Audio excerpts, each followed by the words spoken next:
How are you using social media? That's something that we talked about on the podcast this week. Hi, I'm Megan. I'm Colin. And we are the hosts of Pet Sitter Confessional, a podcast by pet sitters for pet sitters. So on Monday's episode, 276, we talked about social media and how to use it for your business and some tips and tricks that we have. Yeah, avoiding a lot of the common mistakes that we see.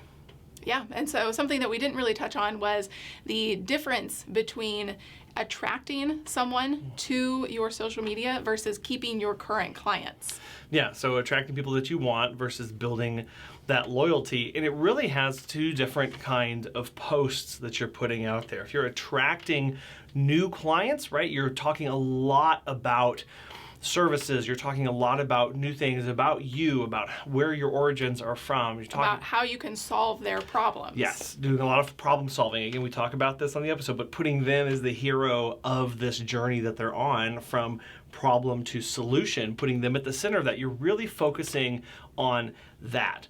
And then for your existing clients, where you're building the loyalty for them, you're focusing on a lot about the continued value that you give to them. You're the pet care tips, the blogs, the community events that you are showcasing, or the different businesses. So there can be some camaraderie there and teamwork as far as promoting other pet businesses.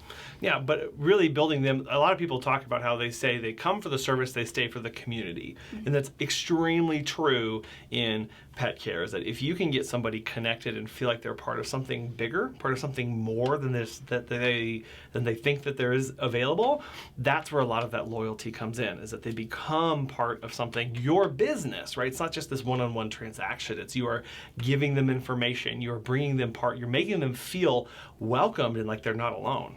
And so those two things are going to be different. So think about what platforms you are on, how you use social media, and then the post that you craft. So is this post, so be intentional with your post. So say, is this post am I trying to attract people with this post? What is the purpose? Or am I trying to say, hey, loyal, clients or likes or followers, who are you talking to, basically? Yeah, what garden are you watering at that point in time? And you may go through a season where you're only talking to new people and you're only trying to attract new people. And so if you look at your posts and you're like, ooh, I'm only talking to new people, you may be in a growth period, right? You may be in a period where you're trying to attract a lot of new people. But we cannot forget about the people who have been with us for a while. Even a couple visits, we have to remember that we've got to water them. We've got to be putting into their lives as well, not just treating them like chopped liver or something, or whatever that phrase means that I don't know. Well, and also something is when you are creating these posts and looking at and promoting your different services, think about whether you are trying to attract, like we talked about, new clients or existing clients. So if you have a lot of add-on services, that may be something that would cater more towards your existing clients. Right. It's just something to be careful about how you're messaging these. So if everybody runs their businesses differently. Some people charge for certain things and other people don't. But if you find that you have a lot of add-on services or a lot of things a lot of customization that people can have access to, really be very intentional about what you message around every single one of those and how you do it. You don't want to overwhelm a brand new person with all the options. I don't know if you've ever sat down at a restaurant and the book, it's like a 16-page tome that you're flipping through, and I just picked the thing that I'm most comfortable with, even though it might not be what I want that day. Same thing when we are messaging and talking with clients. Is the existing clients, they are already pretty familiar with how things work. They're already familiar with how you're solving their existing problems. And so when you look at that post and you go, how am I going to talk about my add-on nail trimming service? Who is that really for? That's probably more likely for somebody who's already using you. So what kind of language am I going to use? What kind of photos am I going to use and colors to evoke the emotions that I want to get the result out of this? Yeah.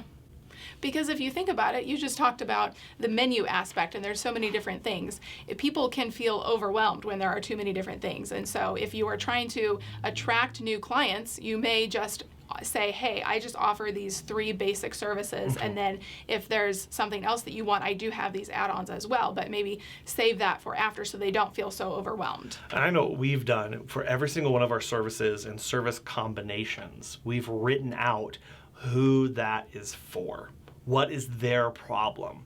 What would they want to hear to get them to believe that they're the hero and to kind of loop them into that? So if you have a lot of services, maybe you've never done this, look at your service list, look at all the possible combinations that somebody could have with everything that you offer and go, who is that for? What problem is that trying to solve? And that really helps give you a lot of clarity, especially whenever you go into message. Well, and I was going to say a lot of content as well. Because if you do have a lot of services and a lot of different combinations, you can cherry pick and say, okay, today's post is going to be about this person. And tomorrow's post will be about this other person who was kind of similar but different. And so it really lends itself to a lot of content there as well. Yeah, and then you're not having to second guess. And it's consistent too, because you can go, what kind of language did I use the last time I talked about midday drop-ins for puppies?